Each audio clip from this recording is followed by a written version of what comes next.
பூஜ்ய சாமிஜி தயானந்த சரஸ்வதி அவர்களின் வீடுதோறும் கீதோபதேசம் பகுதி 247 இரண்டாவது அத்தியாயம் சாங்கிய யோகம் 58வது ஸ்லோகம். ஒருவனுடைய ஞானம் எப்படி நிலைபெறுகிறது, எப்படி உறுதியாகிறது, அவனுடைய நடவடிக்கை எப்படி இருக்கும், அவனுடைய மனநிலை எப்படி இருக்கும் என்று அர்ஜுனன் கிருஷ்ணரிடம் கேட்கின்றான். அதற்கு பதில் 58வது ஸ்லோகம் பார்த்தோம்.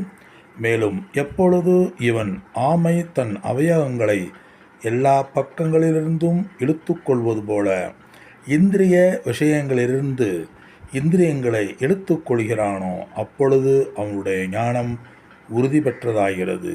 58வது ஸ்லோகத்துடைய விளக்கம், பூஜ்ய சாமியுடைய விளக்கம் பார்க்கின்றோம். பகவான் ஞானி எப்படி மனதையும் இந்திரியங்களையும் தன் வசத்தில் வைக்கிறான் என்பதை பற்றி இங்கு கூறுகிறார். ஒருவர் ஞானம் பெற்றிருக்கலாம், ஆனால் அது உறுதியாக நிலைத்திருக்க வேண்டும் என்றால் அவன் இந்திரியங்களை அவற்றின் விஷயங்களிலிருந்து தன் விருப்பப்படி உள்ளே எடுத்துக்கொள்ளும் சக்தி படைத்திருக்க வேண்டும். இந்திரியங்கள் ஜடமானவை, உள்ளவாறே அவை எவ்வித தீங்கையும் விளைவிப்பதில்லை. ஆனால் சாஸ்திரமும் அவற்றை குறை கூறுகிறது. நாமும் நம் குற்றங்களுக்கெல்லாம் அவைதான் காரணம் என்று அவற்றின் மீது பழி சுமத்துகின்றோம். பல நேரங்களில் நாம் என் இந்திரியங்கள் என்னை அலைக்கழிக்கின்றன, அங்குமுங்கும் என்னை இழுத்துச் செல்கின்றன என்றெல்லாம் கூறுகிறோம். இந்திரியங்கள் குற்றவாளிகளா? நம் புலன்கள் செய்து கொண்டு வரும் நிருபர்கள் போன்றவை. அவை செய்திகளை மட்டுமே கொண்டு வருகின்றன. அவை நம் மனதை எதையும் செய்ய சொல்லி தூண்டுவதில்லை. பெரிய சூப்பர் மார்க்கெட்டின் உள்ளே செல்கிறோம். அங்கு பல பொருள்களை பார்க்கிறோம். ஆயினும் கண்ணால் கண்ட பொருள்கள் அனைத்தையும் நாம் வாங்கிவிடுவதில்லையே. கண்கள்தான் நம் செய்கைக்கு காரணம் என்றால் பார்த்த பொருள்களை வாங்காமல் அவற்றை தாண்டி நம்மால் போக முடியாது. புலன்கள் நமக்கு விஷயங்களை அறிவிக்கின்றன. கண்கள் சொற்களை படிக்க, வர்ணங்களை பார்க்க உபயோகிக்கப்படுகின்றன. மூக்கு நமக்கு வாசனைகளை அறிவிக்கிறது. நாம் தான் அந்த வாசனையை வைத்து ஒரு பொருள் விரும்பத்தக்கதா இல்லையா என்று தீர்மானிக்கின்றோம். இந்திரியங்களே தீர்மானிப்பவை என்றால் மூக்கு ஒரு காலம் சாராயத்தையோ கருவாட்டையோ விரும்பாது. அப்படியும் மனிதர்கள் அவற்றை விரும்புகிறார்கள் என்றால் அது அவர்களது மனதின் தனிப்பட்ட விருப்பு. இந்திரியங்களே அவற்றை விரும்புவதற்கு காரணம் என்றால் சாராயக்கடை, கருவாட்டுக்கடை இவற்றிலிருந்து சிலர் ஓடமாட்டார்கள், மற்ற சிலர் இவற்றை நாடமாட்டார்கள். ஆனால் இதற்கு மனமே காரணம். புலன்களை நாம் குற்றம் காட்ட முடியாது. பின் ஏன் சாஸ்திரமும் பெரியோர்களும் தொன்று தொட்டு அவற்றையே குற்றம் சாட்டுகிறார்கள் என்றால் அவை விஷயங்களை பற்றிய தகவல்களை நமக்கு தரவில்லை என்றால் நமக்கு பிரச்சனை இல்லையே. இந்திரியங்கள் நமக்கு விஷயங்களை பற்றி அறிவிப்பதால் தான் அவற்றில் ஆர்வம், ஆசை, தேடல் முதலியவை தொடர்கின்றன. அவை நமக்கு விஷயங்களை பற்றி அறிவிக்காவிட்டால் ஆசை ஏது, தேடல் ஏது, ஏமாற்றங்கள் ஏது, பிரச்சனைகள் ஏது? புலன்கள் பிரமாணங்கள், அதாவது அறிவு சாதனங்கள். ஆகையால் நமக்கு பல்வேறு செய்திகளை விடாமல் அனுப்பி கொண்டு இருப்பதே அவற்றின் பணி. அவற்றால் நாம் பல்வேறு புலனறிவுகளை பெறுகிறோம். இந்த அறிவுகள் நம் ஆர்வத்தை தூண்டுகின்றன. ஒரு விஷயத்தில் ஆர்வம் தூண்டுவது கூட பிரச்சனை இல்லை. ஆனால் நாம் அத்துடன் நிற்பதில்லையே. அந்த ஆர்வத்துடன் நாம் மனதை ஓட விடுகிறோம். அப்பொழுது ஆர்வம் ஆசையாகி அந்த ஆசையில் மனம் சிக்குகிறது. அப்பொழுது பிரச்சனை உருவாகிறது. அதனால தான் நாம் இந்திரியங்களை குற்றம் சாட்டுகிறோம். அவற்றை பூர்த்தி செய்வதில்லையே. ஆசைகள் நம்மை முழு நேரமும் ஈடுபடுகின்றன. ஆதலால் மற்ற விஷயங்களுக்கு நமக்கு நேரம் இல்லாமல் போகிறது. பல்வேறு ஆசைகளை பூர்த்தி செய்வதில் நம் மனம் சிதறிப் போகிறது. ஞானத்தில் உறுதியாக நிலைபெறும் பொருட்டு புலன்களை நாம் விருப்பப்படி உள்ளே இழுத்துக்கொள்ளும் சக்தி படைத்தவனை பற்றி இந்த சுலோகம் கூறுகிறது. இந்திரியங்கள் அறிவிக்கும் செய்திகள் ஆர்வத்தை தூண்டும் போதோ தன் ஆர்வத்தை அடக்கி இந்திரியங்களை உள்ளே எடுத்துக்கொள்ளும் சக்தி படைத்தவனே ஞானத்தில் உறுதி பெற முடியும். ஸ்திதப்பிரக்ஞன் என்பவன் மனம் போகும் போக்கில் செயல்படுவதில்லை. தான் உறுதியாக எதை செய்ய விரும்புகிறானோ அந்த விருப்பம்படி செயல்படுபவன்.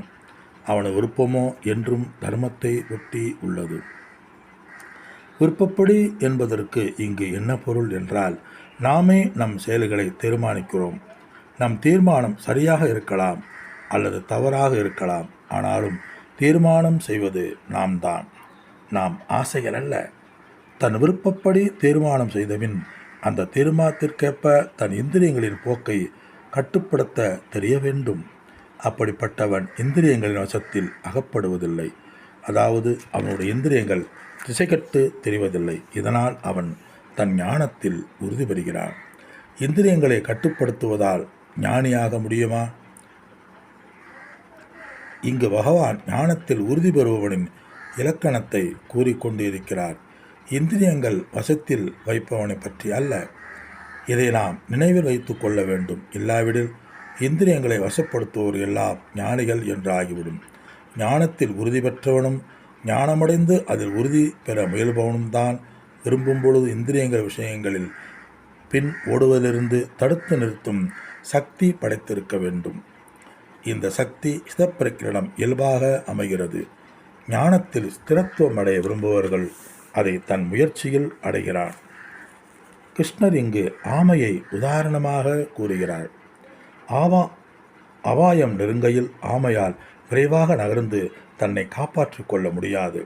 அப்பொழுது ஆமை தன் கழுத்து, தலை, கால், வால் இவற்றை தன் ஓட்டுக்குள் இழுத்துக் கொள்கிறது.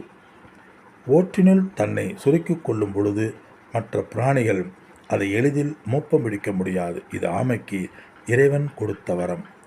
எல்லா பிராணிகளையும் இறைவன் ஒரே மாதிரி படைத்திருந்தால் இறைவனுக்கு கற்பனை சக்தியே இல்லை என்றாகிவிடும். நீண்ட கால்களும் வேகமாக ஓடும் திறனும் இல்லாமலேயே தன்னை ஆபத்திலிருந்து காத்து கொள்ளும் ஆமையின் திறன் இறைவனின் சிருஷ்டி வினோதத்தை காட்டுகின்றது. ஆமையைப் போன்றே நமக்கும் இந்திரியங்கள் உள்ளே சுருக்கிக் கொள்வதற்கு மனம் என்னும் ஓடு கொடுக்கப்பட்டிருக்கிறது. சிலருடைய இந்த ஓடு எந்த விஷயம் உள்ளே நுழைய முடியாத அளவு கட்டியாக இருப்பது வேறு விஷயம். உலகில் எத்தனையோ விஷயங்களை பார்க்கிறோம். அவற்றில் ஆசை கொள்ளாமல் தள்ளியிருந்தே ரசிக்க முடியும். மரங்கள் காலத்திற்கேற்ப தம் இலைகளில் வர்ணங்களை மாற்றி பின் அவற்றை உதித்து பின் துளிர்த்து பூத்து குலுங்குவதை நாம் தள்ளியிருந்தே பார்த்து ரசிப்பதில்லையா? சூரிய அஸ்தமனத்தில் வானம் காட்டும் வர்ணஜாலங்கள் நாம் தள்ளியிருந்தே ரசிப்பதில்லையா? அம்மாதிரியே நாம் காணும் விஷயங்களை ஆசை கொள்ளாமல் தள்ளியிருந்தே ரசிக்க முடியும். இந்திரியங்கள் நமக்கு பல விஷயங்களை அறிவிக்கின்றன. அவற்றில் நமக்கு ஆர்வம் எழலாம். ஆனால் அதை ஆர்வத்தை ஊதிவிட்டு அது எனக்கு வேண்டும் என்ற ஆசையாக மாற்றும் பொழுதுதான் பிரச்சனைகள் உண்டாகின்றன. ஆமையை உதாரணமாக காட்டுவதன் மூலம் தான் நினைத்தபோது விஷயங்களிலிருந்து இந்திரியங்களை திருப்பி உள்ளே இழுத்துக்கொள்ளும் சக்தியை பெற வேண்டும் என்பதை கிருஷ்ணர் சுட்டி காட்டுகிறார். ஞானம் பெற்றவனுக்கு இந்த சக்தி ஞானத்தை உறுதியாக நிலைநிறுத்தி வைக்க உதவும். ஞானத்தை இன்னும் பெறாதவனுக்கு இது ஞானத்தை பெறும் தகுதியை தரும். இந்த சக்தியை பெற்றிருப்பவன் ஞானத்தை பெறும் நாள் வெகு தூரம் இல்லை. ஆதலால் மோட்சத்தை பெற விரும்பி அதற்கான உறுதியான ஆத்ம ஞானத்தை பெற விரும்பும் நாம் அனைவரும் திரும்ப திரும்ப இந்திரியங்களை விஷயங்களிலிருந்து உள்ளே இழுக்க பயின்று அவற்றை நம் வசம் வைக்க வேண்டும். இங்கு பகவான் கூறியிருப்பதெல்லாம் பிறரை நாம் எடை போடுவதற்காக அல்ல. நம் இந்திரியங்களும் மனமும் செல்லும் வழியை அறிந்து அவற்றை எப்படி நம் வசத்தில் வைப்பது என்பதை கற்பதே ஆகும். மீதியை நாம் அடுத்த வகுப்பில் சிந்திப்போம். பேரன்மிக்க பெரியோர்களே, தாய்மார்களே, ஆத்மீக ஞானம் தருகின்ற இந்த விஷயங்களை கேட்டு பிறவியில்லா பேரின்பத்தை அடையுங்கள். எதை கேட்டால் இந்த பிறவியில் பூர்ணமடைகின்றதோ, இந்த பிறவியை நன்கு பயன்படுத்துகிறவர்களாகவுமோ அந்த ஆத்ம ஞானத்தை போதிக்கின்ற நம்முடைய மதத்தின் புனித நூலாகிய பகவத்கீதையினுடைய பூஜ்ய சுவாமி தயானந்த சரஸ்வதி அவர்களின் உரையை தொடர்ந்து நாம் ஒளிபரப்புகின்றோம். அதை கேட்டு மகிழ்ந்து பிறவி பேரின்பத்தை அடைய மனமாற உங்களை தினந்தோறும் கேட்க அன்புடன் அழைக்கின்றோம். இப்படிக்கு சுவாமி ஈஸ்வரானந்தா, உத்தண்டி, சென்னை, ஸ்ரீ சுத்தானந்த ஆசிரமம். ஹரிவோம். தயானந்த ரூபம் மதாச்சாரியமீடே, தயானந்த ரூபம் மதாச்சாரியமீடே, தயானந்த ரூபம் மதாச்சாரியமீடே, தயானந்த ரூபம் மதா